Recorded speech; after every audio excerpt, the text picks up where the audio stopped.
لوی سفتن په نام او تاسو درنو او محترم لیدونکو ته او اوریدونکو ته د سلام په وړاندې کولو سره زما نوم ناصر اوریا او زه د امریکې د تکزاس په ایالت کې د ډاکټر پایس کار کوم. ستاسو د روغتیا سلامتیا په هیله د نن ورځې صحي او روغتیایي خپرونه تاسو ته وړاندې کوو چې دا خپرونه به د هر میاشتې په شروع کې تکراریږي. هیله ده چې تاسو د پاملرنې او استفاده وړ وګرځي. به نام خداوند و عرض سلام بر شما بینندگان و شنوندگان گرامی. نام ناصر اوریا و در ایالت تکزاس به حیث دکتر کار میکنم. پروگرام صحی امروز که در شروع هر ماه تقدیم خواهد شد غرض معلومات عمومی برای بینندگان و شنوندگان غیر مسلکی است. لذا حداکثر کوشش خواهد کردم تا از استفاده اصطلاحات طبی و لغات انگلیسی خودداری کنم و اگر احیانا استفاده هم میشه انشالله به توضیحش خواهد پرداختم. یکی از موضوعات مهمه که اکثرا نزد مریضا چی در ایالات متحده آمریکا و مخصوصا در افغانستان زیاد دیده میشه او مسئله پولی فارمسی یا گرفتن دواهای بیش از حد و بیش از حد لازم است. در این باره امروز به صورت عمومی گپ خواهد زدیم، اما پیش از اینکه راجع به پولی فارمسی گپ بزنیم، پولی فارمسی خودش اصطلاحش پولی مینز پولی معنای زیات و فارمسی کسانی که بیش از حد دوا میگیرن. پیش از اینکه گپ بزنیم ما درباره اینکه دوا چی هست صحبت خواهد کردیم. دوا یک ماده کیمیایی است که تاثیرات مواد مؤثرش بالای حجرات و اعضای وجود است که اکثرا در حالات مرضی استفاده میشه و بعضا هم در حالاتی که به غرض تشخیص استفاده میشه، یعنی هم تشخیصیه و هم به صورت تداوی. و این مواد که به نام دوا یاد میشه اشکال مختلف داره، به شکل تابلت، به شکل امپول یعنی زرقی، به شکل انشراقی و به شکل پودر، به شکل شربت و به شکل مرهم و دیگه اشکالش. یک مسئله که مهم است که دوایی را که استفاده میکنیم چند نوع است. یکی دوایی است که اساس نسخه دکتر استفاده میشه که دوا به اصطلاح دوای نسخه‌ای است و دیگه‌اش که این دواها هم یک تعداد دواهاست که به صورت دوا میشه، مثلا دوای فشار بلند خون، دواهایی که برای مرض شکر، کنترل مرض شکر استفاده میشه، دوایی که برای کنترل کلسترول خون استفاده میشه و بعض دوای دیگه دوایی است که دوای نسخه‌ای است اما نظر به ضرورت گرفته میشه. مثلا بعض دواهاست که در حساسیت‌های فصلی مثلا ضرورت واقع میشه، اما وقتی که موسم تیر شود و شخص ضرورت نداشته باشه دوا رو نمیگیره، یعنی از نیده وقتی ضرورت باشه. و دیگه دوا هم هست که دواهایی است که فقط یک بار استفاده میشه، مثلا یک شخص یک حادثه میکروبی است پیشش، سینه بغل یا برانشیت یا یک حادثه مهم میکروبی پیش است، یک آنتیبیوتیک برش استفاده میشه. وقتی که همون کورس یا دوره آنتیبیوتیک را ختم کرد دیگه اون دوا را نمیگیره. دیگه گروه دوایی است که به نام دوای OTC یاد میشه در امریکا یا over the counter و در افغانستان یا دوای بینسخه میگن. دوایی که شما به نسخه دکتر ضرورت ندارین، میتونین از هر درملتون یا از بغل سرک رو بخرید، یا در امریکا مثلا از گروسری استور یا دراگ استور رو میتونین بخرید. و بخش سوم از این دواهای که مواد طبیعی است، مثلا ویتامین ها و منرال ها و اینا دوایی که مغازه‌ای که یک بزنس ها را داره و برداشت عمومی اتو است که دوایی که طبیعی است طبعا مسئول است. این یک برداشت است که درست نیست. یعنی دوا ولو که طبیعی هم باشه میتونه مفید باشه و میتونه در صورتی که ضرورت نباشه مضر باشه. و یک تعداد هم دوایی است که مثلا یک دوست توصیه میکنه که من مریض بودم، من این حالت تو را داشتم یا مشکلات تو را داشتم، شکایت تو را داشتم، برای من دوا دکتر داد یا خودم گرفتم و او توصیه میکنه. دوا هم طبعا هر شخص مرضش، حالت مرضیش و وجود هر شخص و همون یک حالتی که از نظر دوایی وجود شخص عکس العمل نشان میده این متفاوت است. به اون خاطر این دوا را که میگیرن شاید به جای اینکه برشون مفاد برسونه ضرر برسونه. یکی از پروبلمایی که آدم این میبینه در بین دوستا در افغانستان و همچنان در امریکا و این پروبلم خاص مختص به افغان ها نیست، این در بین امریکایی هم این پروبلم هست، این پولی فارمسی یا گرفتن دوای زیاد. پروبلم این است که هر نفر میبینه که یک خلطه بزرگ دوا را پیش خود دارد و او را میکشه و دواش را میخوره. باید از خود پرسان شود که آیا من این دوا را ضرورت دارم؟ آیا دوا را دکتر تجویز کرده یا نکرده؟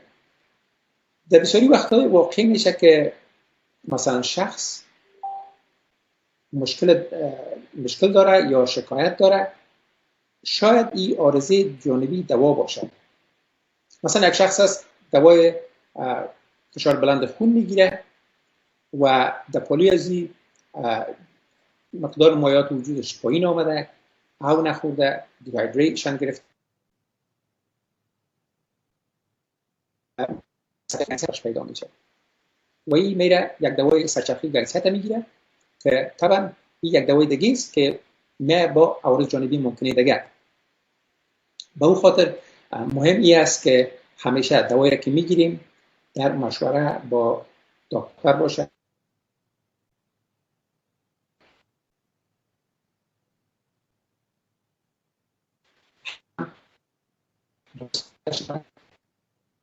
دوا دوزش بالا پایین بوده شده و خود ما به اصطلاح اجست نکنیم. باید شکایت برای دکتر بگوییم که ممکن دوا باشه یا کدام چیز دیگه. یا مثلا یک شخص اصالات معند داره، همیشه اصال میباشه، مثل دوایش آدم میبینه که دوای میگیره که او دوا باعث اصال میشه، اصال رفع میشه و اگر به خاطر رفع اصال دوای دیگه بگیره طبعا او دوا هم از خود عوارض جانبی داره. این بسیار یک پروبلم عمده است، اما طور که گفتم نه تنها در بین افغان‌ها، در بین اکثریت مردم. طبعا این پولی فارمسی پروبلم است که میتونه از هر کسی باشه و یعنی گرفتن دواهای زیاد، اما زیادتر نزد اشخاصی که سنشان از 65 و بالاست و دلیلش این است که مثلا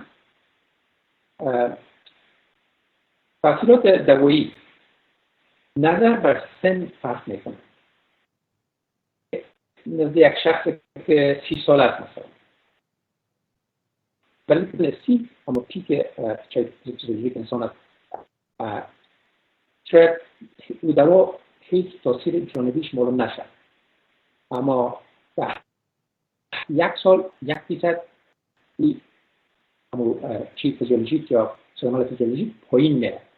مثلا اگر آدم 80 ساله یک دوایی رو میگیره، مثال دوایی که زیاد معمول است و دوایی که در دسترس همه هست و ضرورت به نسخه دکتر نیست، مثلا بنادرل دوایی که اکثر مردم به خاطر حساسیت ها هم میگیرن چون یک آنتی هیستامینیک است، یک دوایی است که ضد هیستامین است و بسیاری مردم به خاطر خو از استفاده میکنن. خب این دوا در نزد یک شخص 30 ساله شاید هیچ عوارض جانبی نداشته باشه، اما یک شخص 80 ساله را میتونه نه تنها اینکه گنگس رو گول بسازیش و او زیادتر دلیل از این که خو میره به خاطر اینکه گنگس است، اما اگر این آدم نصف شب بیدار میشه به خاطر رفع ضرورت میخواد به تشناب بره، شانس بسیار بلند از این داره که آدم بفته و کدام سخنش بشکنه. از یک پروبلم کوچک یک پروبلم بسیار کلان باعث میشه.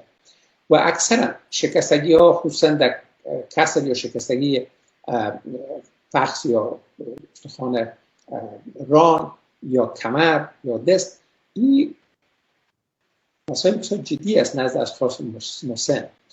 برای که 1% بلند از یا در 3 سال اول فوت میشن به خاطر این عارضه جانبی دوا و افتادن و شکستن استخوان، که از این خاطر باید بسیار متوجه از این مسئله باشیم. این به این مفهوم نیست که دوا نمیتونه عوارض جانبی در دیگر اشخاص داشته باشه، اما نزد این اشخاص که مسن هستن در پولی از این که خود مکانیزم تاثیر دوا کمک فرق میکنه و همین فارماکوکینetiک که میگش که چه قسم دوا در وجود انسان تحرک میکنه، چه قسم کار میکنه، فارماکودینامیک و فارماکوکینetiک، این هم نزد اشخاص مسن کمک تغییر میکنه. به خاطر است که اعراض جانبی نزد این مردم دیده میشه، نزد یک جوان دیده نمیشه. و دیگر یکی مهم از این اشخاص میشن به دیهایدریشن. جلد انسان یک مقدار زیاد مایع را ذخیره میکنه خود داره. مثلا اگر ما یک فرد 1 ساله، یک طفل 1 ساله، یک شخص 20 ساله و یک شخص 80 ساله را ارسیش در این حالت معروض بسازیم مثلا به هوای گرم، طفل 1 ساله به دیهایدریشن میره و مایعات وجودش کم میشه، تمام عوارضی که مربوطه است وجود ظاهر میشه. و همچنان شخص 80 ساله که عوارض میتونه بسیار جدی باشه، اما شخص 20 ساله شاید هیچ خبر آن نباشه. به اون خاطر دوایی که یک شخص 20 ساله میگیره و او برش مفاد میکنه، ضروری نیست برای پدرکلان یا مادرکلان 80 ساله خود هم از این دوا تجویز کنه، که طبعا این به نیت خیلی کار میکنه، اما و عوارض جانبی از اون میتونه خطرات بسیار جدی را پیش از شخص برده. خب میم و دیگه دوا را که گفتیم منشی دوا یا از طریق گیاهی به دست میاد، یعنی از گیاه دوا به دست میاد، یا منشی حیوانی داره، مثلا اکثر هورمونا که از حیوانات مختلف مثلا گاو یا دیگر حیوانات مثلا خوک انسولینی که پاره به دست میارن، و دیگه فرمول از این فرمول کیمیایی از دوا پیدا میکنن و این که زیاتر معمول از به شکل مصنوعی در فابریکات دواسازی میسازن. دیگه دواها هیچ کدامش به حساب یک دوای اینوسنت یا دوای بدون ضرر هیچ دوا وجود نداره. اما حتی تایلنول یا دوایی که هر کسی رو به هر اندازه‌ای که بخواد میتونه بخره، این هم دوایی نیست که کاملا مسئول باشه، میتونه عوارض جانبی داشته باشه. یکی از دوای بسیار مهمه که اکثر مردم برای بیخوابی میگیرن تایلنول پی ام است.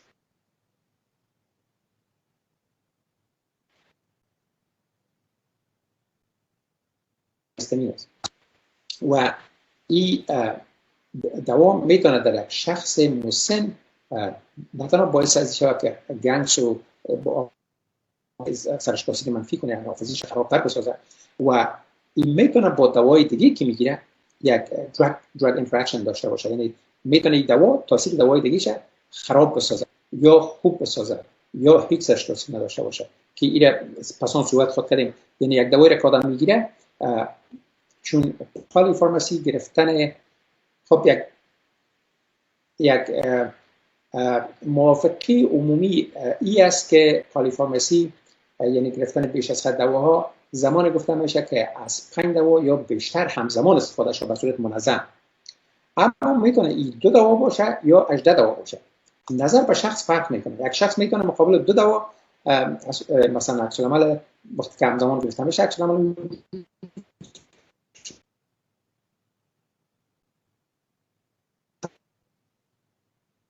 بسی صورت بیفته، و مخصوصا این پیش مردم اشخاص مسن، برای که 1/3 یا تقریبا 35% اشخاص مسن این عوارض جانبی را در اینا نشان میده.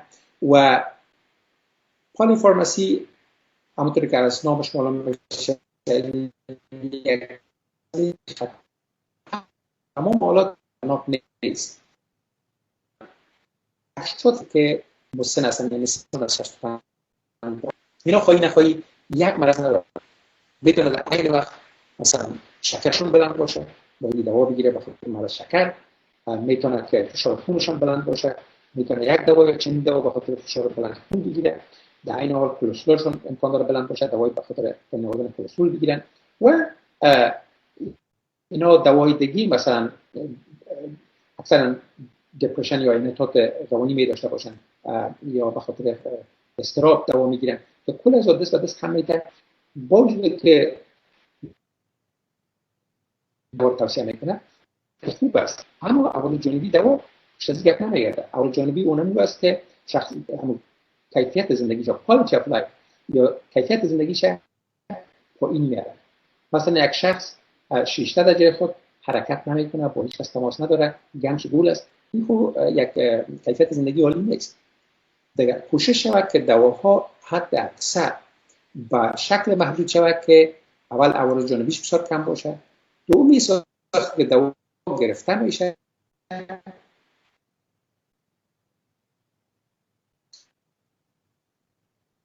کدام دوا چی وقت گرفته شده، عوارض جانبی داره نداره و اگر عوارض جانبی داره چی است عوارض جانبیش، که پیش از پیش آگاه باشه.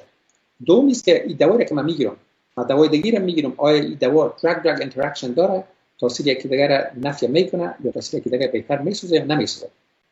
به اون خاطر این بسیار مهم است که دکتر در جریان از این باشه. اما طور که پیشتر ذکر کردم چند مسئله هست که ما را زیادتر به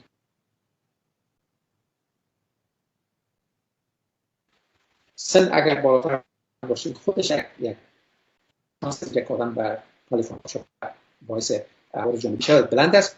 دو مسئله است که اشخاصی که مثلا مسابین امراض روانی هستند، برای که اینا نمیفهمن دوای خود چی قسم میگیرن، کسای دیگه که به این دوا را میته اونا باید متوجه این مسئله باشن.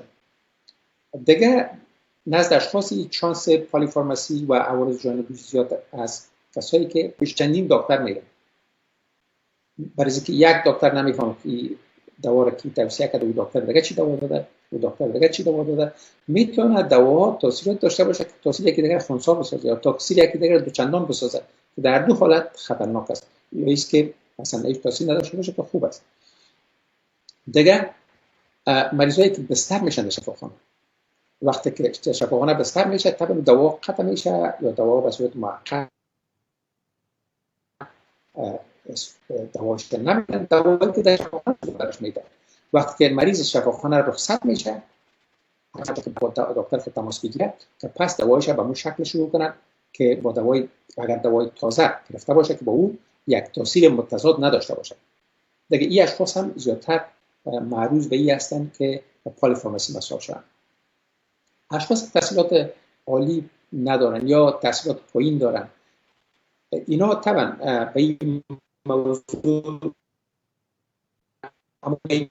که اشخاص تحصیل به این توجه نمیکنن، اما اشخاص خانه به اون خاطر طبعا کسی دیگه باید ازش کمک بخواد، کسی دیگه دکتر یا فارمسیست شد. دیگه اشخاص که زیادتر به پالیفارمسی مساعد هستند، کسایی که مشکلات بینایی دارن.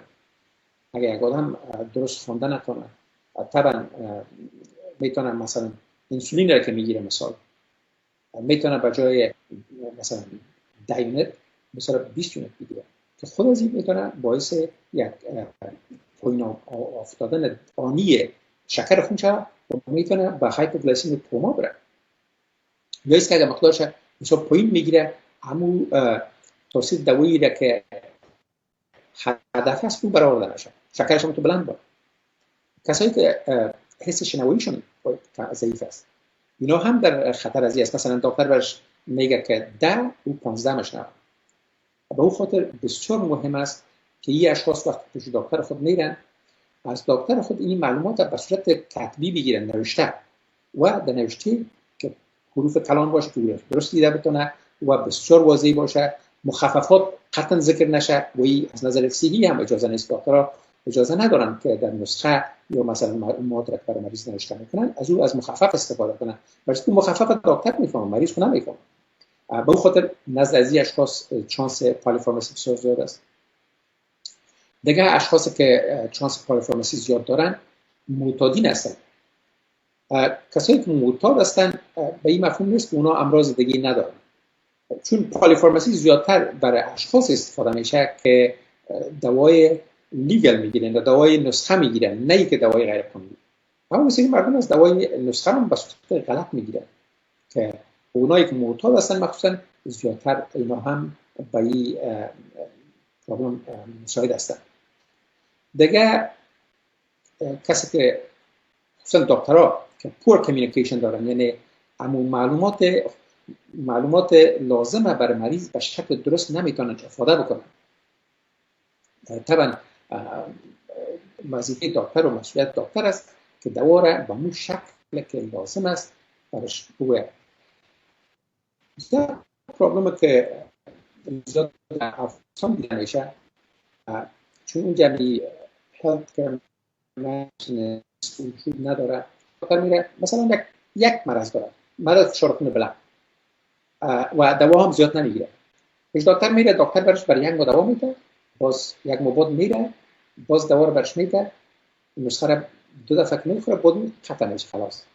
و این مریض که میگن مرضش فشار بلند خونش تداوی شده، براتون میگه که ما رفتم پیش دکتر ما گفت فشار خونت بلند است، مثلا یک نسخه دوا رو گرفتم، دفعه دیگه باز رفتم باز این نسخه رو خلاص کردم، دیگه مرض فشار خون بلندم رفت شد. مرض خون فشار بلند اگر به صورت واقعی باشه و تشخیص درست باشه، تا امروز کدام تداوی قطعی برش وجود نداره. به این مفهوم که ما نمیتونیم فشار بلند خون به صورت قطع تداوی کنیم، یعنی از بین ببریمش. اما یک مرض قابل کنترل است با ادویه، با تغییر در رژیم غذایی، مثلا توجه به اینکه چقدر نمک داره، چقدر غذای غیر سیم کم میگیم. به خاطر این هم یک پرابلم است که نه کسایی که پولی فارمسی داره، اگر مانوتراپی هم داره، یعنی یک دوا رو میگیره، باز هم بسیار مهم است که دوا رو بفهمید که ما تا آخر زندگی میگیرم، یا مثلا اگر آنتیبیوتیک است میگیره، بفهمم که من این آنتیبیوتیک مثلا یک مرض میکروبی دارم، وقتی که مرضم ختم شد، خب 7 روز باشه، خب 14 روز باشه، در بعضی موارد میتونه که مثلا برای 1 ماه یا 4 هفته باشه یا بیشتر باشه، نظر به نوع مرض. زمانی که ختم شد یا ایست که میکروب از بین میره، وقتی که میکروب از بین رفت دیگه ضرورت نیست پوره باز نسخه بگیره، و اگر میکروب از بین نرفته او باید از بین بره که او وظیفه دکتر است که حل بسازه. دیگه کسایی که مشکلات حافظه دارن، یعنی ذهنیتشون خوب نیست، حافظه‌شون قوی نیست، فراموشکار هستن، دوا را نمیفهمن، دوا را گرفتن میگن که من نمیفهمم که دوا را گرفتم یا نگرفتم. خب اگر نگرفتیم دفعه دوم میگیرم، ایش نقص نداره، میشه دوز دوا را 2 چند بسازه. اون نظر به این که دوای چی است میتونه عارض جانبی بسیار جدی رو بار بیاره که مسئله رو باید یک بسیار خوب است که آدم فراموش نکنه. اکثریت ما فکر میکنیم که حافظه ما فوق‌العاده خوب است، شاید اون نباشه. یعنی یک چیزی به نام پل باکس یا قوطی دوا که اکثرا برای 7 روز می باشه، 14 روز می باشه یا 1 ماه می باشه، خانه‌های خورد داره که سرش بسته میشه، آدم دوای خود رو میچینه، دوای هر روز خود. وقتی که آدم مشکوک میشه که ما دوا رو امروز گرفتیم یا نگرفتیم، وقتی که سر قوطی رو باز میکنه، اگر دوا بود طبعا دوا رو نگرفته و اگر دوا داشت نبود دوا رو گرفته، که هم یک مومد است برای از اینکه دوا رو غلط نگیره. دیگه کسایی که دوای بی نسخه میگیرن، دوای بی نسخه را کلا فکر میکنه که یک دوای کاملا مسئول است و هیچ وجهی یک گپ نیست. با چندین دلیل. یکی است که دوای بی نسخه اگر هیچ موثریت نباشد چرا آدم بگیریش؟ اگر موثریت نداشته باشه، اگر موثریت داره طبعا موثریتش میتونه مثبت باشه، موثریتش یا تاثیرش بالای دوای دیگه که آدم میگیره منفی باشه، یا هیچ تاثیر بهشون drug interaction نداشته باشه، یک دوا سر دوای دیگه تاثیر نداشته باشه.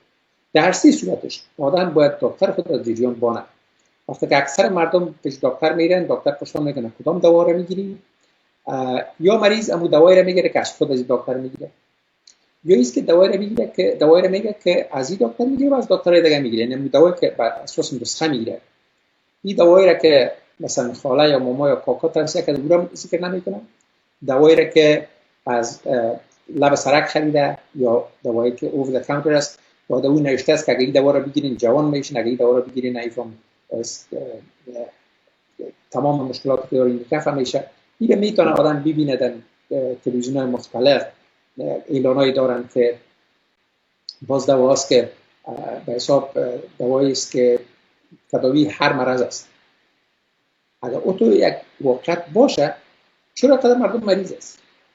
و او خاطر آدم باید ودگی است که برای اشخاص مسن یک خطری که هست در امریکا وی است که برای از اینا مردم تلفن میکنن، کمپانی‌های همین نماینده‌های کمپانی‌های دوایی تلفن میکنن یا کسایی که دوا را به فروش میرسونن، اینا برش تلفن میکنن. خب میبینن که آدم سنش چند است، معلوماتش میگیره، باز برش میگه که این دوا را اگه بگیری حافظیت کاملا مثل حافظه یک جوان 20 ساله میشه، یا است که این مشکلات که حرکت نمیکنی یا مثلا درد مفاصل داری این کلش رفع میشه، که این به هیچ وجه درست نیست.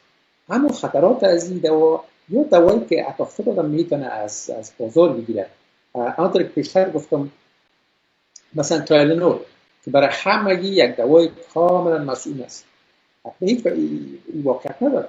مثلا اشخاصی که تکلیف جگر دارن اینا میتونن از اثر تسمم تایلنول حتی بمرن، فوت کنن.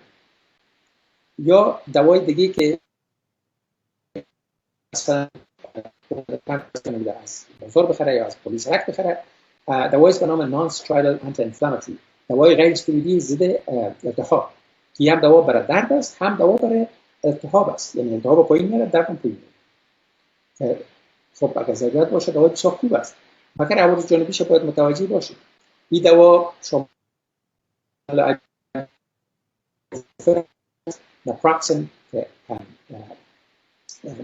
الیو است یا مثلا موبک یا ملاکسیکن، اما اقسام مختلف دارد، تعدادش فوق العاده زیاد است. این دوا اگر بر معده خالی گرفته شود میتونه باعث تخریش معده شود، باعث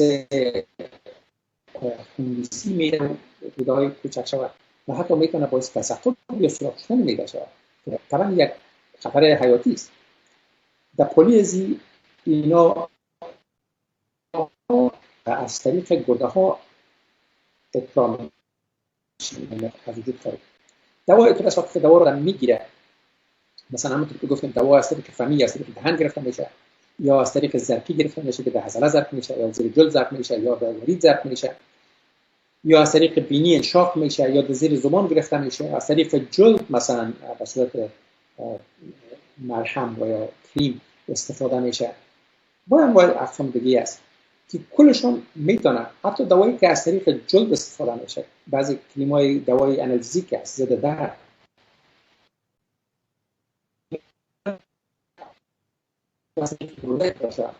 اشخاص گرده‌هایشان بیش از پیش کدام مرض دارد و این مرض خطرناک است و کسای دیگه هم که دوا را میگیرن از هر طریق، چون از طریق گرده باید تشخیص وارد کرد، از طریق گرده ادرا میشه.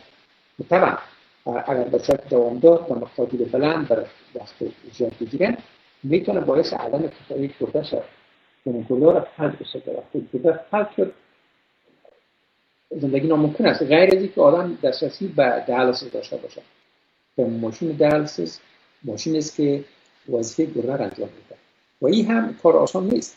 کسایی که به دیالیسیس میره شاید اعضای فامیل و دوستا باشه که آدم بشناسه، اینا در هفته 3 روز اینا دیالیسیس میگیره و هر دفعه که اینجا میرن برای 4 ساعت با سوپرست 4 ساعت یا دیالیسیس میشه، یعنی خونشان از وجود خارج میشه و داخل ماشین دیالیسیس میشه که ماشین دیالیسیس وظیفه گرده را انجام میده و این فیلتر میکنه همین مواد زهرآگینه یا متابولایت که از نظر طبی میگیش، کلش مواد تاکسیک یا زهری است که از وجود باید خارج شه و این کار به صورت طبیعی گرده میکنه. اما وقتی که گرده به عدم کفایت بره که یکی از دلایلش استفاده بیش از حد دوا هست، اینا هفته 3 بار که یک بر مریض بسیار مشکل است که این کار را کنه. برای جلوگیری از این تاثیر طولانی دواها خوب است که آدم دوا را که میگیره بسیار در قسمتش محتاط باشه. یعنی دوا را وقتی که آدم میگیره مثلا یک دوایی که آدم از طریق دهن میگیره در معده میره، وقتی که در معده یا روده های کوچک جذب میشه، از طریق جگر کل از این باید عبور کنه و جگر وظیفه داره که این دوا را یک تعداد شکل غیر فعال است او رو به فعال تبدیل می‌سازه، یک تعداد شکل فعال است رو به غیر فعال تبدیل میشه. نه انواع و اقسام تعاملات کیمیایی در اونجا صورت میگیره تا این دوا همون تاثیرات لازمی خود به حساب اجرا کنه بتونن به وجود.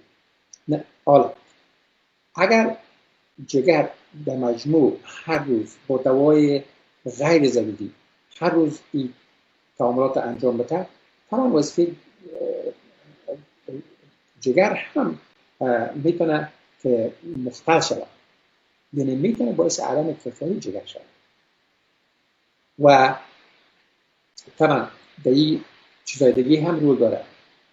این طبعا وقتی که یک شخص آدم میبینه یک مرض نداره، میتونه که شخص مثلا کسایی که الکل استفاده میکنن، اینا کسایی هستند که جگرشون در معرض خطر است.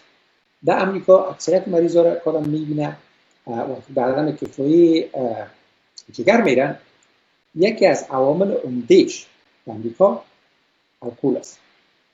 الکل یک ماده کیمیایی است، الکل یک ماده زهری است. اگر هر کس با مثلا وبسایت World Health Organization یا سازمان صحی جهان بره، یا در امریکا مثلا CDC یا Center for Disease Control and Prevention بره، که در هر وبسایت معتبر صحی و طبی بره چک کنه که الکل چی است. الکل یا شراب در اونجا زیر مواد سمی یعنی زیر زهریات کلاسیفیکیشن کنه یا تصنیف کنه. دیگه وقتی که آدم الکل رو میخوره طبعا این تاثیر منفی سر جگر داره و اینا هم که در پولی از این دوای مضر میگیرن، دوایی که سر جگر تاثیر منفی داشته باشه. طبعا اینا خطر از بلند است و میتونه به عدم کفایی مزمن جگر برن یا عدم کفایی آنی گرده برن. به اون خاطر آدم باید این متوجه باشه و دوایی که آدم میگیره پس میایم سر از این که دوا وقت آدم میگیره، دوا میتونه که دوا به خاطر از این گرفته میشه که ما یک مرض دارم، یک حالت مرضی دارم، ایره مقابلش عمل کنه و همین حالت مرضی دفع شود یا حالت مرضی کنترل شود. مثالش باز هم مرض شکر است یا مرض فشار بلند خون است. دوا رو میگیریم فشار خونتون پایین میاره. یا مثلا یک آدم از کلسترول خرابش فوق‌العاده بلند است و یا آدم در پولی یک حمله قلبی رو پیدا کرده و در پولی ازی مرض شکر هم داره. این اشخاص با چندین دوا ضرورت دارن. یکی از دوایی که باید بگیرن که فشار بلندشون پایین بیاره. یک مثلا دوم دوای انتخاب شده که در پولی ازی فشار بلندش پایین میاره. اگر نبضشون پایین بیاره، برای اینکه هر قدر نبض پایین بیاره کار قلب کم میشه، یعنی فشار سر قلب کم میشه. همونطور که هر قدر فشار پایین میاریم، طبعا فشار قدر پایین نمیاریم که خون به دماغ نرسه، یعنی هر قدر فشار اندازه لازم پایین میاریم کار قلب آسان میشه. مثلا اگر ما قلب فکر کنیم که یک پمپ است و این مشابهت بدیم با واتر پمپ یا پمپ آب، وقتی که آدم آب از یک چوب پمپ میکنه به منزل اول یک آپارتمان یا خانه، او خاطر فشار بلند ضرورت نیست. اما اگر عین مقدار آب با عین فشار میخواد در منزل 10 ببره، فشار واتر پمپ باید زیاد باشه، یعنی سر واتر پمپ زیاد فشار میاد تا با عین فشار بتونه به منزل 10 آب برسونه.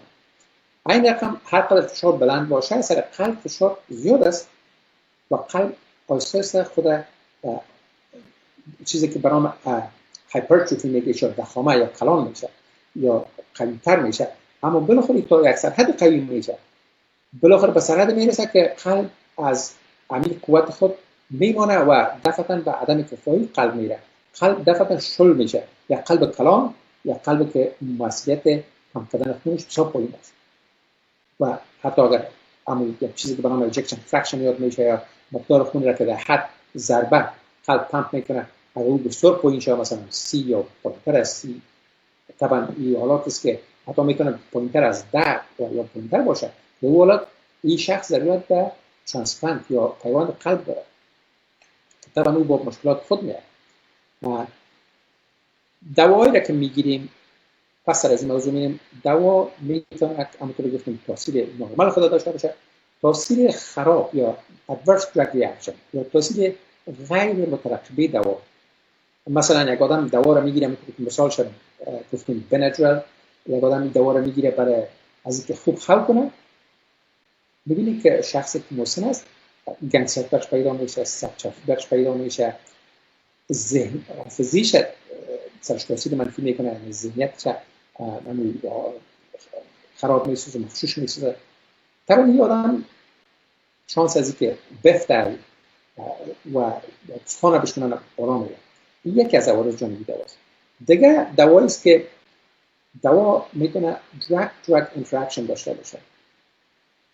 یعنی وقتی که آدم بیشتر از یک دوا میگیره، یک دوا رو آدم میگیره، هدفش این است که مثلا یک شخص هست یک دوایی رو میگیره به نام وارفرین یا کومودن. این دوایی است که اکثرا پیش اشخاصی که علقات خون در وجودشون میباشه یا در بعض حالات مثلا اشخاصی که یک عدم انتظام قلبی می داشته باشند یا کاردیاک اریتمیا، مثلا یک حالت به نام atrial fibrillation که دلیل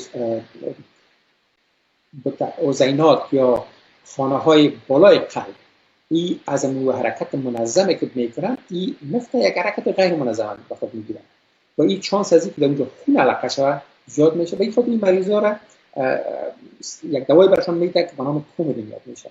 این دوا از علقه شدن خون جلوگیری میکنه. حالا این دوایی را که میگیره، این دوا رو منظم باید بگیره، همیشه بگیره و وقتی که مقدارش تعیین شد هر ماه بعد حداقل اینا چک میشن و کلینیک میرن که منم کومودین کلینیک یاد میشه. این همو اندازه رقیق بودن خونه تعیین کنه، یعنی نه بسیار رقیق باشه که باعث خونریزی شه، نه بسیار غلیظ باشه که باعث علقه دیگه شه. این دوا به صورت منظم گرفته میشه. مثلا یک شخص یک دوای دیگه رو میگیره، این دوا در drug interaction یک تاثیر داره که موثریت دوای کومودین بالا میبره. این حالت در روابط به نام سینرژیزم یاد میکنه، یعنی تاثیر دواییش دو چند یا چند میسازه. پس این دوا بجازی که امو غلظت خونه به اندازه نرمال یا دلخواه نگاه کنه، بسیار رقیق میشه و باعث از این میشه که خونریزی برای شخص. خب این خونریزی میتونه که در دماغ باشه، همه باشه، خونریزی میتونه در زیرجلد باشه، در قسمت میتونه باشه. و این خونریزی بعضا میتونه چطور شدید است که این شخصی که دوای کومودین میگیره اگر گفته چانس خونریزی داخلی و خارجی بیش از این شخص بسیار بلند است. خونریزی خارجی خب آدم میتونه در شکل اصلاح کنه، اما خونریزی داخلی مخصوصا اگر در دماغ باشه اصلاح کنه بسیار جنجال داره. این دوا وقتی که تاثیر کومودین بالا میبره، سینرژیزمش باعث میشه که دوا خون رقیق‌تر بسازه، خونریزی باعث میشه. یا اینکه یک دوای دیگه است مثلا کادام میگیره او یک تاثیر متضاد از این داره، میره به نام انتاگونیسم یاد میکنه. این دوا تاثیری از اون دوا را از بین میبره، یعنی ضدیت با اون دوا داره. مثلا یک آدم کومودین میگیره، وقتی که دوا را میگیره این تاثیر کومودین که هدف از این است که خون به اندازه دلخواه رقیق بسازه، اون رقیق نمیسازه. این آدم با وجودی که دوا میگیره خاطر جمع است ما دوای خودم میگیریم، اما میبینیم که در قلبش یک علقه خون پیدا شده و علقه خون به وجود میره. مثلا اگر در خود قلب بره باعث حمله قلبی دیگه میشه و اگر در دماغ بره به نام استروک یا حمله دماغی یاد میشه و در هر قسمت دیگه وجود که بره هر جایی که بند کنه خون به اون جایی که بند میشه باعث از این میشه که عضو یا حجرات یا امساجی که خون از طریق میگیرن اون خون برش نرسه و اون میمونه. به اون خاطر این مسئله رو باید بسیار دقیق باشیم که از دکتر پرسان کنیم وقتی ما دوا رو میگیریم. ما اینو یک دوای دیگر رو میگیرم یا مثلا دوای اوور د کانتر، یعنی دوایی که بدون نسخه رو میگیره. این دوا میتونه تاثیر مثبت یا تاثیر منفی بالای کمدین داشته باشه یا وارفرین که هر دو حالت خطرناک است، یا باعث خونریزی میشه، باعث علقه. هر دو حالت برای مریض میتونه کشنده باشه. خب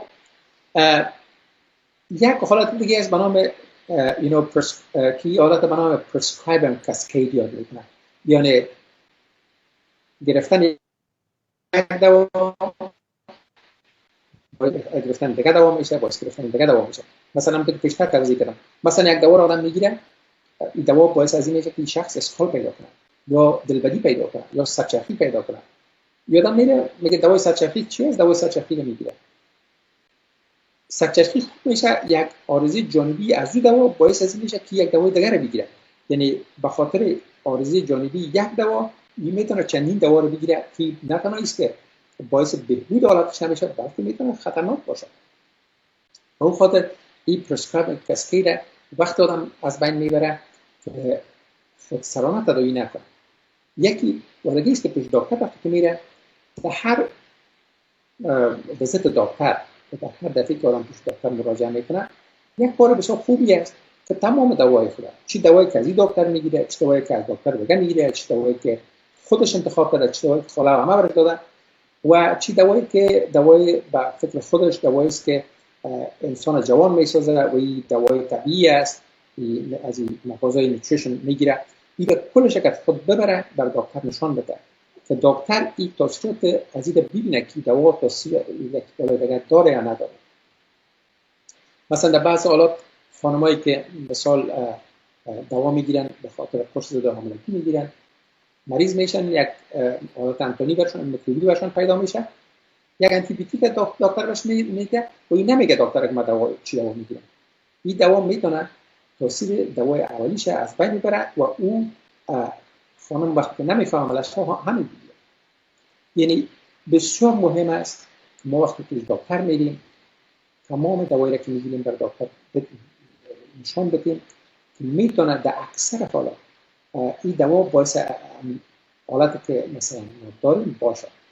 مثال وقتی که آدم پیش دکتر میره در امریکا معمولا در پولی که معاینات شکر میکنن، الکترونیک ها را که مواد کیمیایی و عناصر کیمیایی است که در خون است دیگه میبینن، وظایف جگر را میبینن، وظایف گرده را میبینن. خب دکتر وقت میگه که تمام اجزا وظایفش نرمال است یا است که نرمال نیست. مثلا یک حالت است که کلسیم آدم بلند میباشه. خب این کلسیم آدم که بلند میباشه میتونه از عوامل بسیار مختلف باشه، اما یک حالت که کلسیم آدم بلند میباشه میتونه از باعث سرطان باشه. اگر دکتر این سوال نکنه یا است که مریض برای دکتر نگه که من هر روز دوای کلسیم میگیرم، هیچ ضرورت هم ندارم، یک آدم 20 سال 30 ساله ضرورت به دوا نداره. دکتر شاید تمام چیزایی که به ذهنش میگرده که میتونه سرطان سینه باشه، میتونه سرطان روده باشه، میتونه سرطان جگر باشه، میتونه سرطان دماغ باشه یا سرطان شش باشه یا هر سرطان دیگه، کل از این میپره. حالا که اگر دکتر سوال درست بکنه یا است که مریض امو معلومات درش بده که من کلسیم میگیرم، مثلا تا کلسیم میگیرم، برای من گفتن که برای قوی ساختن استخوانات ساخته است، کل مشکل حل میشه. در حالت اثبات دکتر مثلا چند هفته بعد همون معاینات دوباره اجرا میکنه، اگر نرمال بود هیچ عاملش معلوم است که اون میگه، و اگر نرمال نبود با زود دوام میده و عاملش پیدا میکنه. یعنی در بیشتر حالات همین کمیونیکیشن یا تفاهم یا افاده که بین دکتر و مریض است اگر این خوب نباشه، این باعث سردرگمی بسیار حقناک میشه که آدم معاینات میکنه، هم وقت آدم ضایع میشه، هم پول آدم ضایع میشه، هم اگر آدم بیمه داشته باشه در امریکا بیمه آدم بلند میره، یا است باعث سرگردانی خود آدم میشه، یا است که بسیار خون آدم میگیرن وقتی که هر دفعه برای معاینات میره که آدم خون میگیره. برای اینکه از تمام از چیزا جلوگیری شه، خوب است که همیشه کمیونیکیشن یا تفاهم بین دکتر و مریض بسیار واضح، بسیار روشن باشه. هیچ سوال نیست وقتی شما از دکتر میگین که سوال احمقانه باشه. باز وقتی میگه که والا آدم خوب معلوم نمیشه، وظیفه دکتر هم است وقتی آدم پیش دکتر میره، این دکتر فیس میگیره، یا شخصا از فیس میگیره، یا از بیمه فیس میگیره، یا از مؤسسه که مثلا برای این دکتر انتخاب کرده، ولی که خودتون پیسه ندید، او دکتر از پیسه میگیره. یعنی وظیفه دکتر است. دکتر هیچ منتی را برای شما نمیذاره، بلکه وظیفه خود انجام میده. به اون خاطر است که و دکتر هم چون یک مسئله هست که در اینجا دکترها هم وقت بسیار محدود دارن. مثلا اگر یک مریض میره پیش دکتر و او در پولی ازی که 3-4 مرض داره که او باید دکتر درش گپ بزنه، معاینات کنه، مثلا دوایش تجویز بکنه، در پولی 4-5 شکایت دوام داشته باشیم که او مقدار زمانی که هست برای مشخص برای مریض او کافی نیست. به اون خاطر یک مسئله که تازه است و خصوصا در نزد اشخاص مسن، اشخاصی که سنشان از 65 بالاست، اشخاصی که با پولی فارمسی یا گرفتن چندین دوا به صورت منظم برای مدت طولانی مسابقه هستن، یعنی پولی فارمسی دارن. یک موضوع دیگه که امروز مورد توجه قرار گرفته که این میتونه به صورت تیم ورک یا نه تنها دکتر بلکه دکتر، فارماسیست و جریاتریشن یا اشخاصی که اشخاص مسن میبینن، دکترایی که اشخاص مسن میبینن، به شکل یک تیم یا یک اپروچ کنن یا این موضوع رو بررسی کنن که حادثه به نام دی پرسکرایبینگ یاد میکنن یا دیسکرایبینگ، که در اینجا مریض مثلا یک تعداد دوایی را که میگیره و این دوا شاید ضرورت نباشه، این دوا را آهسته از فرمول نسخهش بکشه. من به خاطر دارم در افغانستان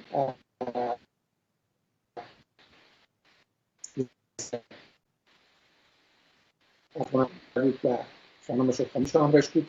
من دوای از دیدم بعد پلیسی که معاینات دیگه شد تاریخچه‌اش گرفتم، معاینات کردم و معاینات لابراتوری کلینیکی دیگه دیدم. من نسخه‌اش دیدم و هم دوای رو کردم.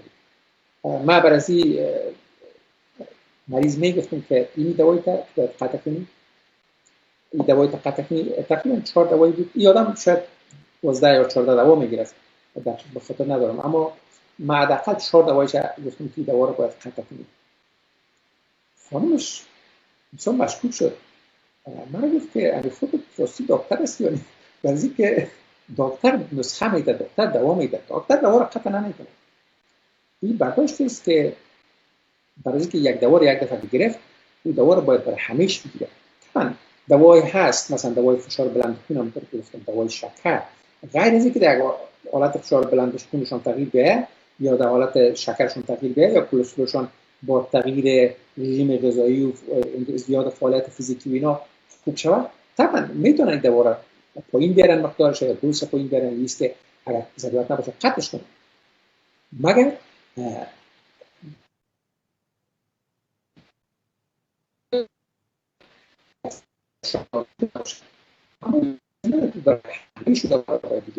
و یک پرابلم که اصلا این جهانی پرابلم داره وقتی که درش میگی که من این دوایی که باید قطع کنم این بسیار وقتا میشه. این چیز من غرض نگید، اما وقت بگیره و این رو باش توضیح کنم. این به حساب دی پرسکرایبینگ یا حذف کردن دوایی که مریض به صورت منظم میگیره و در این حالت شاید لازم نباشه. این بسیار مهم است که دکتر اول وقت داشته باشه. اگر آدم میتونه که دیگه هیچ چی نباشه، امکانات نباشه، آدم یک ویزیت میسازه، تمام دوایی که مرور کنه و دیگه این دکتر میتونه در همکاری با فارماسیست به نام فارمسی ریویو که فارماسیست میگه که دوای مریض کلش ریویو و کلش از نظر بگذارم، ببین کدام دوا رو میگیره، است که کدام دوا با دوای دیگه تاثیرات متضاد داره، کدام دوا است که تاثیرات تقویت کننده داره، کدام دوایی است که باید همزمان گرفته نشه. کل از این موضوعات برای مریض توضیح کنه، این بسیار مفید و مؤثر واقع میشه. دیگه ما یک توصیه می است من حیث یک دکتر که دوستایی که یا حساب من حیث صرف یک توصیه میگیرم که سر گرفتن دوای خود تجدید نظر کنم. دفعه بعدی که پیش دکتر میره برای دکتر بگه که من مثلا 15 دوا رو میگیرم، آیا لازم است که من تازه دوا رو بگیرم یا امکانش هست که باز دوا را آدم قطع کنه؟ و چون این یک بخش نو است دیپرسکرایبینگ که این هم بسیار مهم است که دوا را قطع میکنن یا دوا را مقدارش است دوست پایین میره و بالاخره قطعش میکنن، این به شکل شود که نه تنها است که برای مریض مفاد برسونه بلکه موثریت دوا، مثلا مریض است که دوای شکرش رو آهسته قطع میکنه اما شکرش آهسته بالا میره، خود از این خطرناک است. یا مثلا دوای فشار بلند خونش رو قطع میکنه، چی به صورت تدریجی به صورت آنی فشار خونش بلند میره، مریض دفعتاً استروک برش پیدا میشه که طبعا خطرناک است. این دوا وقتی قطع میشه یا مقدارش پایین آورده میشه، این هم به بسیار توجه خاص ضرورت داره که این زیر مراقبت دکتر و فارمسی باید باشه. یک مسئله دیگه که در قسمت عوارض جانبی دوا گفتیم هر دوا ممکن عوارض جانبی داشته باشه. یعنی عوارض جانبی دوا او است که مثلا ما یک دوا رو برای فشار بلند خون میگیریم، یک باعث سردردی هم میشه، باعث دلبدی هم میشه، باعث استفراغ میشه. این عوارض ناخواسته است که نباید شه، اما میشه در بعضی حالات. این مطالعه شده. مثلا هر دوایی که وقتی که اجازه داده میشه که در بازار عرضه شود و فروش بشه مردم استفاده کنه، این از یک سلسله بسیار طولانی طی میشه. اول است که دوا را در حیوانات ریسرچ میکنن، بعد از اون به صورت ریسرچ در انسان‌هایی که به صورت داوطلب هستن این ریسرچ میکنن که این تاثیرات که داره یا نداره، ولی که حیوان و انسان شاید در حیوان هم تاثیر داشته باشه اما در انسان داره نداره، ایده باید تحقیق بکنن. و در بعد از اینکه در انسان‌ها هم تحقیقات صورت گرفت و ثابت شد که بله این دوا مفید و مؤثر است برای این مرض مشخص، بعد از این دوا در بازار عرضه میشه. خب وقتی که دوا رو در نزد انسان‌ها تجربه میکنن، این شاید کسایی که به صورت والنتیر یا داوطلبانه این کارو میکنن شاید 100 نفر باشه، 200 نفر، 1000 نفر، 10000 نفر. اما وقتی که دوا در بازار میره به میلیون ها و صدها میلیون نفر ایده میگیره، اون وقت است که موثریت و تاثیرات عوارض جانبی و تاثیرات منفی دوا به صورت واضح مشخص میشه. مگر این خاطر نشان باید بسازم که یک وقت طولانی نمیگیره. به چند دلیل. اول دلیلش است که کمپانی‌های دوا نمیخوان مردم تجربه ای بکنن. از اینکه برای یک بزنس است، بازار است، بازار تجارت از اون میخواد دوای زیادتر فروخته بشه. دوم است که وقتی که یک مریض میبینه که این دوا یک تاثیر منفی درش داشته، اول خودش دوا را قطع میکنه، یا است بر دکتر خود زنگ میزنه، با دکتر خود تماس میشه، دکتر بهش میگه دوا را قطع کنه، دوای دیگر رو شروع میکنه. این دوا و این عارضه جانبی ازی راپور داده نمیشه. اما در طول یک مدت طولانی وقتی دکتر میبینه که چندین مریض از این شکایت داشته، دوای قطع کرده و مجبورش این دوای دیگر برش کنه، این راپور میده. خب چندین دکتر راپور میکنن و با سر از تحقیق میشه، بالاخره ثابت میشه که بله دوا ای عارضه جانبی خطرناک داره، این دوا را از مارکت میکشن. اما این ممکن سال یا سالها رو در بر بگیره. به اون خاطر باید ما بسیار محتاط باشیم. طبعا این دوا این عوارض جانبیش مطالعه میشه. کل هدف من بود که عوارض جانبی دوا به صورت انفرادی مطالعه میشه. اما وقتی که یک مریض چندین دوا را میگیره و این به صورت کامبینیشن یا به صورت مختلط، مثلا دوای فشار خون بلند میگیرن، 3 دوای فشار خون بلند، 3 دوای شکر، 3 دوای کلسترول، مثلا چند دوای دیگه، آیا که تاثیرات از این دوا، عوارض جانبی از دوا در یک محیط متفاوت، در محیطی که چندین دوا با هم مخلوط است، در اون صورت چه عوارض جانبی داره؟ اینی به صورت مشخص در امریکا هم مطالعه نشده و یا بسیار کم مطالعه شده. به اون خاطر این دکتر هم شاید خود معلومات که لازم باید نداشته باشه و طبعا مریض اونمو یک حالت را گفتیم که prescribing cascade، یا است که به خاطر عارضه جانبی یک دوا دوای دیگر میگیره، به خاطر عارضه جانبی ممکنه از این دوا یک دوای دیگر میگیره که نمیتونه تعداد دوا آهسته آهسته زیاد میشه. که باید این مسئله را کل ما متوجه باشیم، مخصوصا فامیلا، اشخاصی که مثلا زیادتر از 5 دوا میگیرن. این مسئله را وقتی دکتر میرن با مریض برن، اگر مریض مثلا بسیاری وقتا در امریکا یک مسئله پرابلم کامیونیکیشن هم است، برای کسایی که لسان انگلیسی نمیفهمن در چند سال پیش رفته آمدن، اونا شکایت شاید نتونن بکنن برای که لسان نمیفهمن، باید فامیلی شکایت کنن و در بسیاری حالات هم مریض نمیخواهد که همین شکایت بکنه، میگه خیر است، باید پیش دکتر بگوید بر دکتر. این اول بر دکتر یک کمک است که مریضش از چیزی که مضر است بر شکایت میکنه و اون اما کار شاید با تغییر دوا یا مقدار دوا، تغییر مقدار دوا، پایین آوردن یا بلند بودن مقدار دوا این اصلاح بکنه که خود دکتر هم چی میشه. و دیگه مهم از همه کیفیت زندگی مریض است. زنده بودن، اگر ما یک ماهی در گلاس آوس سر و طلاق بانه، اون ماهی زنده است، مگر آیا زندگی داده؟ نه. یعنی quality of life یا کیفیت ارزشمند زندگی همینمی است. آدم زنده باشه اما از زندگی لذت ببره، با دوستا بتونه مراقبت کنه، از محیط ما حول، از فامیل، از کل جا از یادات لذت ببره. اینی quality of life است. یعنی تنها زنده بودن، نفس کشیدن زندگی نیست. به خاطر از اینکه تمام از این مسائل مد نظر گرفته شود و به جای از اینکه دوا یک آدم هم به یک مرده متحرک تبدیل کنه، از او حالت کردن بهتر است که تمام این مسائل که دکتر خود، فامیل خود، اگر که دکتر نمیده بر فامیل خود بگه، فامیل میتونه میره برای دکتر انتقال بده. این مسائل گرفته شود تا که اینی مشکلات نیست، اگر دیگه چی نمیشه اما نسبی حداقل حل شود. و دیگه مسئله که هست پولی فارمسی سر پولی از که در سر quality of life یا مسئله زندگی توصیه میکنه. اول است که یک شخصی که گنگس میشه از توصیه دوا، این میخواد که حرکت نکنه، بعضی که میفهمه که من مفتم. وقتی که موبیلیتی یا تحرکت پایین میاد، عضلات ضعیف میشه. در عضلات یک حالت میاد به نام دیکندیشن، عضلات دیکندیشن میشه. یعنی عضلات میبینه که ضرورت نیست که من خود قوی نگاه، عضلات شل میشه. به اون خاطر وقتی که پاسان حرکت میخواد بکنه، مریض چانس افتادن زیاد میشه. یا است وقتی ما هیچ حرکت نمیکنیم یا کم حرکت میکنیم، یک حالت به نام آستئوپوروسیس یا پوکی استخوان پیدا میشه که پوکی استخوان طبعا میتونه نزد مرد و زن باشه، نزد خانم‌ها یک اندازه چانسش بیشتر است.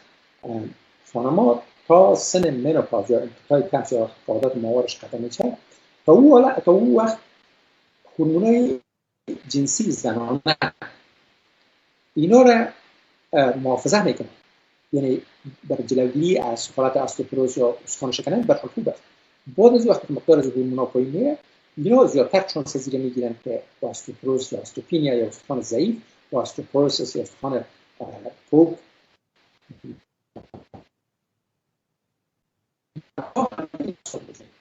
یکی از دلایل مردا کمتر مصاب میشن نسبت به خانم‌ها این است که مردا با موسس طبیعتشون کارهای فیزیکی، مثلا یک آدم در کشورک کار میکنه، آدم در مثلا بام میسازه، خانه میسازه، معمار است، نجار است، کل این کار فیزیکی است. و این در پولی که عضلات حرکت میکنه، استخوان هم چون این استخوان قوی نگاه میکنه. یک آدم که جای به جای شیشته هم استخوانش ضعیف میشه و استخوان ضعیف باشه با یک بسیاری وقتا به نام spontaneous fracture یا کسر به نفسی، هیچ چیز هم واقعی نشده، رفتن داشت کسر پیدا میکنه، کسر استخوان یا شکستگی استخوان. یا است که به یک حالت بسیار عادی، مثلا یک جوان 20 ساله مثلا فوتبال میکنه یا بسکتبال میکنه، مفته ایج گپ نیست، پس میخوزه، اما همون حالت پیش یک آدم که آستئوپوروز داره یا حتی 70 سال عادی میتونه باعث کسر استخوان شود. به خاطر جلوگیری از این مسائل بهتر است که به این موضوع پولی فارمسی توجه شود. ما این کپای خود خلاص میسازم، یک دفعه دیگه یک خلاصیش میگم که پولی فارمسی یا گرفتن دوای زیاد که معمولاً چیز که اثرش توافق شده است که مقدار گرفتن بیشتر از 5 دوا به صورت منظم و همزمان، مخصوصا نزد اشخاص که سنشون از 65 بالاست، این میتونه خطرات جدی را داشته باشه و مخصوصا نزد اشخاص که یک سنشون از 65 بالا باشه اشخاص که تکلیف‌های روانی دارن که دوایی که نمیتونن چیزی بگیرن، دوم اشخاص که پیش چندین دکتر میرن و دوای مختلف برشان تجویز میکنن، اشخاصی که دوای اوور کانتر یا دوایی که بدون نسخه میگیرن، دوایی که به صورت طبیعی در بازار است به حساب نچرال پروداکت که مواد طبیعی که او هم مسئول نیست از اینکه او مواد یا منرال هاست یا پروتئین هاست. منرال ها میتونه باعث عدم برهم زدن بالانس خود چی شود، بالانس عنصر شود که این میتونه حتی حالات بسیار جدی مثل ریتم قلبی یا وقتی قلب از این ریتم نرمال خارج میشه و به حالت مرضی میره باعث میشه. دیگر نزد اشخاص که بستر میشن، مریضا بستر میشن پس وقتی از شفاخانه خارج میشن، بسیار مهم است که توجه کنن که پس به دوایی که بده پس شان و این دوایی که نو برشان اگر تجویز شده این دوا را در امر دکتر خود چک کنن که دوا کدام حالت به حساب ضدیت با دیگه دوا نداشته باشه.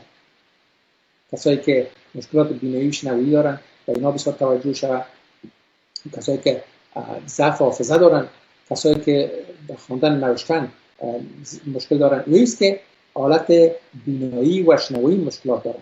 اینی مثلا بسیار متوجه باشن و اما مسئله دی پرسکریپشن که ایره که دکتر خود آدمی توجه کنه وقتی که دکتر خود میره برش بگه که دکتر من این دوا رو میگیرم، مثلا من 15 دوا رو میگیرم، آیا ضرورت است که 15 دوا رو بگیرم؟ در حالت نادر ممکن 15 دوا ضرورت باشه که میتونه بگیریش، اما دوا رو وقتی آدم میگیره دو چیز مثلا بسنجه. وقتی یک دوا رو آدم میگیره میره بسنجه که خطر نگرفتن از دوا چی است و خطرات گرفتن از دوا چی است.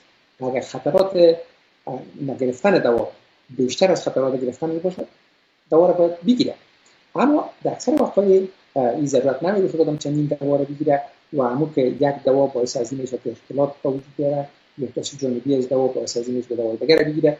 این میره آدم باید آهسته آهسته کم کنه و دوایی که بدون نسخه است بدون مشورت دکتر حتما استفاده کنه. من امیدوار هستم که این صحبت‌ها بسیار جالب بوده باشه، یا ایست که توجهشون جلب کرده باشه، یا ایست که حداقل یک سوال در ذهنشان خلق کنه که من این دوایی را که میگیرم آیا درست است که این دوام بتونم، یا ایست که همین موضوع را در صحبت آینده خود یا ویزیت آینده خود با دکتر این موضوع را بحث بکنم. من صحبت خود را اینجا ختم میکنم با امید صحت و سلامتی همه دوستا. کوشش میکنم این پروگرام که به زبان عامیانه برای مردم است که دکتر یا مثلا فارمسی نیستن موثر واقع شود. در شروع هر ماه همین ما یک دفعه میگیریم در صورت که موثر باشد. همه شما را به خداوند یکتا و یزال میسپارم.